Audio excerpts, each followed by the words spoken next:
बच्चों, आज आपके लिए लेकर आए हैं अलंकार। देखिए अलंकार क्या होता है।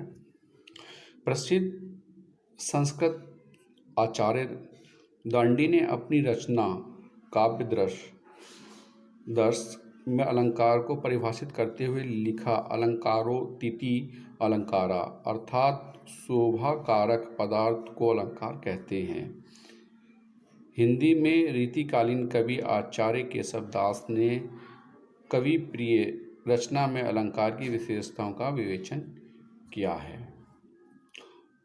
वस्तुतः भाषा को शब्द एवं शब्द के अर्थ से सुसज्जित एवं सुंदर बनाने के लिए मनोरंजक प्रक्रिया को अलंकार कहा जाता है।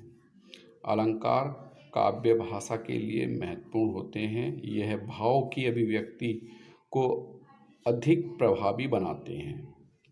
तो बात करते हैं, ये तो हम अर्थ जान गए। वैसे तो साधारण शब्दों में अलंकार का अर्थ होता है आभूषण, अर्थात प्राचीन काल में जब स्त्रियों को अपने सजने संवरने के लिए जो आभूषण वो इस्तेमाल करती थी उनको अलंकरण कहा जाता था। परंतु हिंदी जगत में अलंकार शब्द का व्यापक अर्थ है। खासकर काव्य में शब्दों की जो रचनाएं हैं वो अलंकारों के आधार पर उनकी विशेषता बढ़ाने के लिए की जाती हैं। अलंकार के को दो रूपों में व्यक्त किया जाता है, शब्दालंकार और अर्थालंकार। बात करते हैं शब्दालंकार की।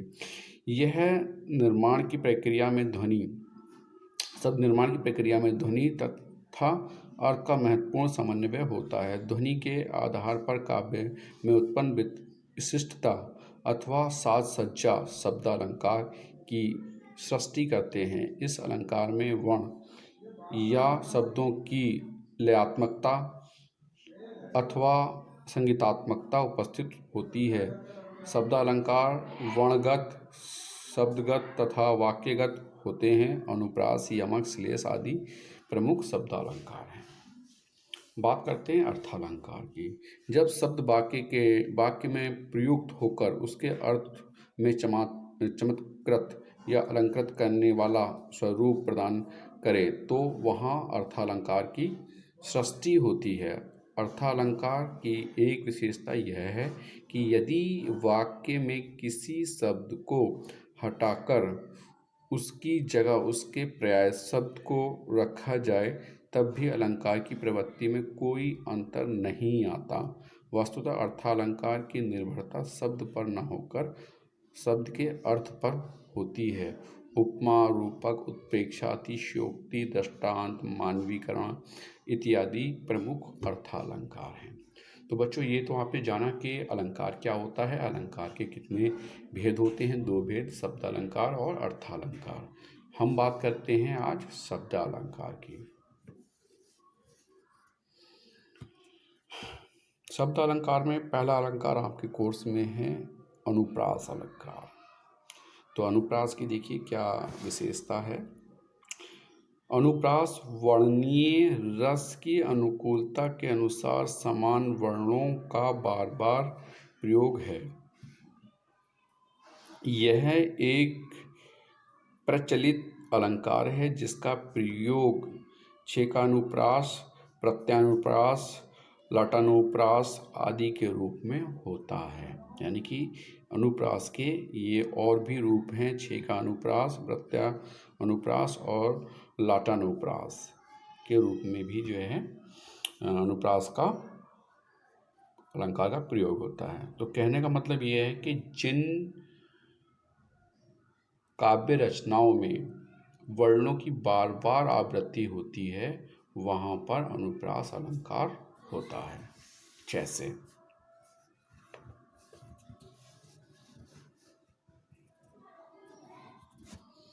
यहाँ पर क्या हुआ है, सम सुबरन सुख कर सुजस न थोर।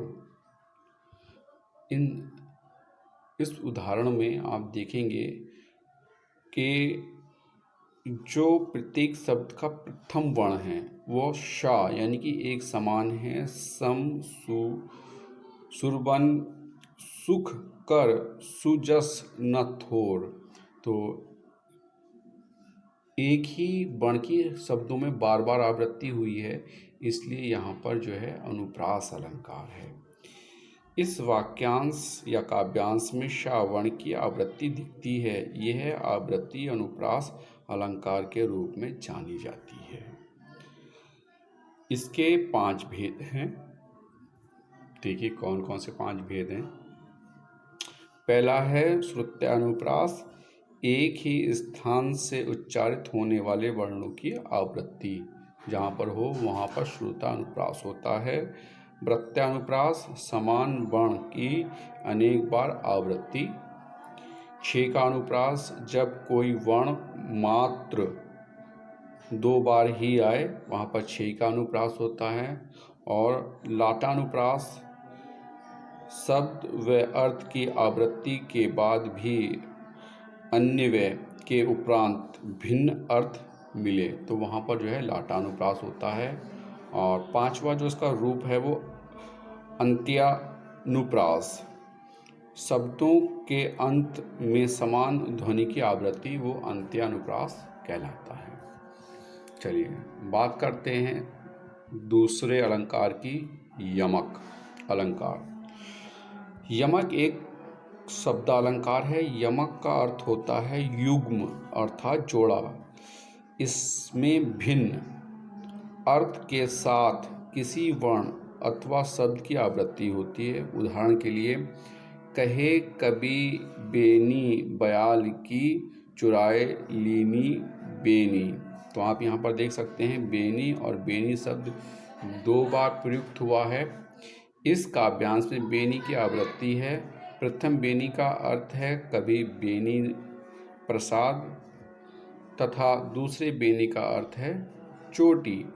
तो यहाँ पर यमक अलंकार है, कहे कवि बेनी बयाल की चुराए लेनी बेनी। बात करते हैं श्लेष अलंकार की। जब कोई शब्द वाक्य में प्रयुक्त होकर 2 या 2 से अधिक भिन्न भिन्न अर्थ दे तो वहाँ श्लेष अलंकार होता है। इस अलंकार के अंतर्गत एक शब्द एक से अधिक अर्थों का बोध कराकर दूसरे काव्य को विशिष्ट अर्थ प्रदान करने में सक्षम होता है।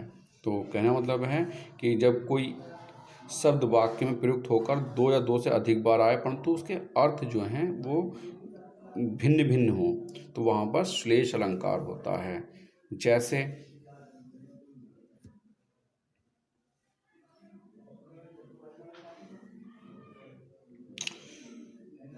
सुमरन को ढूंढे फिरत कभी व्यभिचारी चोर। तो इस काव्य पंक्ति में सुबरन के कई अर्थ ध्वनित हो रहे हैं। सुबरन का अर्थ यहाँ पर कवि, व्यभिचारी और चोर से संबंधित है।